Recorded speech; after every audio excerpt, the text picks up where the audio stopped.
मेरा नाम प्रशांत भाग्य सावर्डेकर है और मैं Maharashtra app based transport workers union का अध्यक्ष हूँ। उसी के साथ जो राष्ट्रीय स्तर पे Indian federation of app based transport workers IFAD जो है उसका मैं राष्ट्रीय अध्यक्ष हूँ।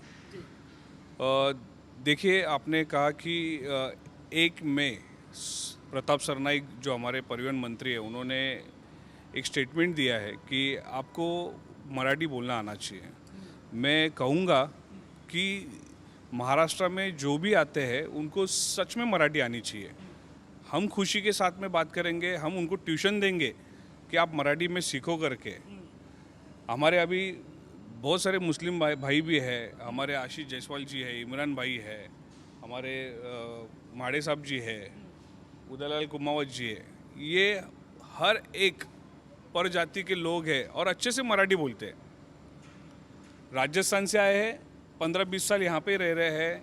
ये भी लखनऊ से आए, ये भी 20 साल यहाँ से रह रहे हैं। हमारे आशीष भाई भी जो है वो भी। और हम लोग महाराष्ट्र में तो हमारा पैदाइशी मुंबई में है, तो हम चाहते कि आप मराठी के ऊपर ज़्यादा फोकस डाल रहे हो। पर जो आज भूमिपुत्र यहाँ पे है, आज इतने साल से काम कर रहे हैं, वो ऑटो रिक्शा में हमारे चालक है, टैक्सी में काम करने वाले चालक है, ओला उबर रैपिडो में काम करने वाले चालक है, प्लस उसी के साथ में स्विगी जोमेटो में भी काम करने वाले हमारे साथ में वर्कर्स है। हम चाहते हैं सरकार से, परिवहन मंत्री से, कि हम इनको ना घर में बैठ के ट्यूशन सिखाएंगे, मराठी कैसे बोलना आना चाहिए, अच्छे से मराठी बोल लेंगे वो लोग। पर आप हमारे जो मुद्दे हैं, जैसे कि एग्रीगेटर पॉलिसी 2025 आई थी, जिसमें हमारे रेट के बारे में डिसाइड किया गया है, हमारे इंश्योरेंस मेडिक्लेम के पॉलिसी के बारे में डिसाइड किया है, वो पॉलिसी को लागू करने के पीछे लगना चाहिए। तो आप ये मराठी भाषा बोलो, अगर आप मराठी नहीं बोलते तो लाइसेंस रद्द किए जाएंगे। तो मैं सरकार को ये पूछूंगा कि अगर परिवहन मंत्री हमारे लिए बने हैं या बाकी चीज़ों के लिए बने हैं। अगर परिवहन मंत्री, मैं तो मुख्यमंत्री साहब से भी बात करूंगा कि सर, ऐसे मंत्री जो है, जो अगर हमारे लोगों के लिए काम नहीं कर पा रहे, तो उनके लिए भी कुछ ना कुछ रूल्स एंड रेगुलेशंस लगाने चाहिए, उनके ऊपर भी फाइन लगने चाहिए, उनके भी मंत्री पद को अच्छे तरीके से देखना चाहिए उन लोगों ने। क्योंकि लगातार हम लोग कोशिश पे कोशिश करें कि सर, हमारी पॉलिसी, ये कंपनी जो बेकायदेश बने यहाँ पे काम करिए महाराष्ट्र के अंदर, उनके रूल्स एंड रेगुलेशंस को आप जल्द से जल्द पॉलिसी को लाइए। उसके ऊपर ध्यान ना देते हुए आप मराठी बोलो। मराठी तो हम बोल रहे ना, 100% बोलना चाहिए सबको।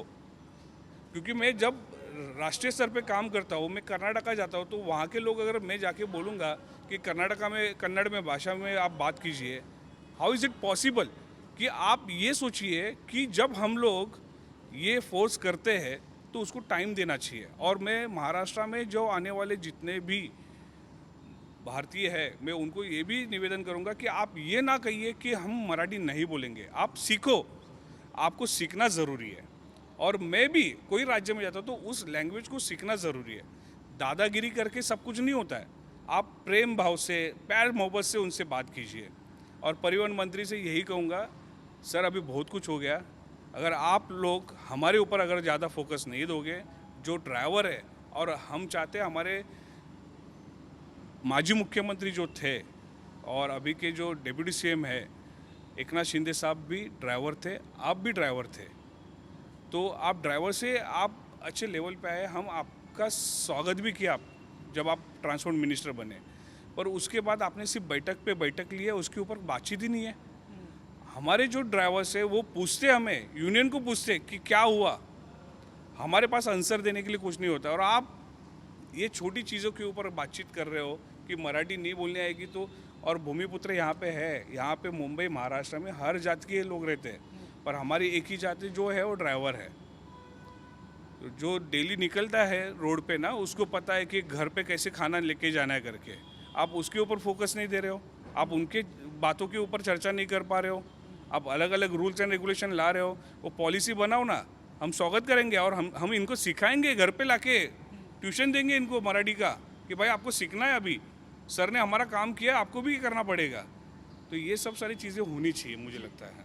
नहीं, मेरा कहने का मतलब है कि मराठी मी सांगतो, लेकिन मतलब कैसा है कि ठीक है मराठी हम बोलना सीखेंगे और सीखना भी चाहिए। महाराष्ट्र यहाँ पर रह रहे तो हमको मराठी हिंदी सब आना चाहिए, इंग्लिश सब आना चाहिए। लेकिन मेरा कहने का मतलब ये है कि जैसा हमारे बंटी भाई हैं मेड यूनियन के, इन्होंने प्रताप सरनायक से कितना बार हमारे जितना ओला उबर जितना ड्राइवर है उनके लिए इन्होंने कितना बार कोशिश की है कि रेट का हमारा कुछ संविधान होना चाहिए, लेकिन बार बार इन्होंने मीटिंग रखा और उन्होंने बुलाया, लेकिन उन्होंने आज तक हमारा कुछ भी नहीं किए अभी। लेकिन जो चीज़ उन्होंने कर रहे अच्छी बात है, लेकिन हमारा भी तो घर पे हम क्या सुबह से निकल रहे हैं तो शाम तक हम क्या लेके जा रहे हैं, घर पे हम क्या जवाब दे रहे हैं बच्चों लोग को, इसके बारे में तो उनको सोचना चाहिए।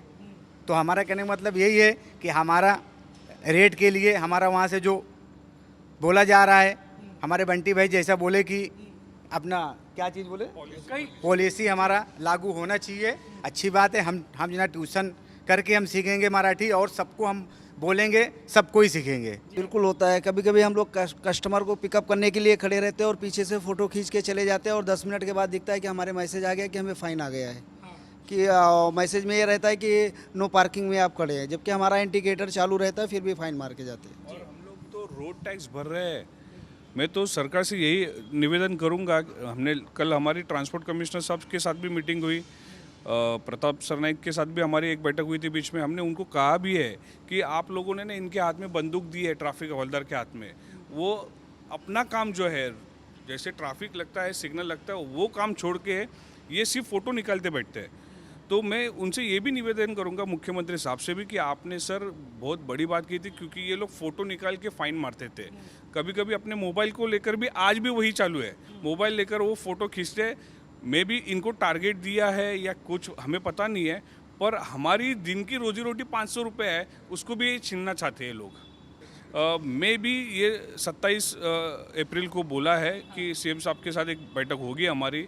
अगर उस बैठक के दरमियान अगर कुछ हमारे इशू सॉल्व होते हैं तो हम लोग आगे इसके बारे में सोचेंगे, इस आंदोलन के बारे में। नहीं तो इतना तीव्र आंदोलन करेंगे, सिर्फ एक यूनियन नहीं तो जितने भी महाराष्ट्र की यूनियन है सबको मिलकर बड़ा आंदोलन यहाँ इस बार छेड़े जाएंगे। क्या है, आंदोलन हम लोग करते हैं, आंदोलन की रूपरेखा और ये सब कुछ तय होगी उसके अंदर।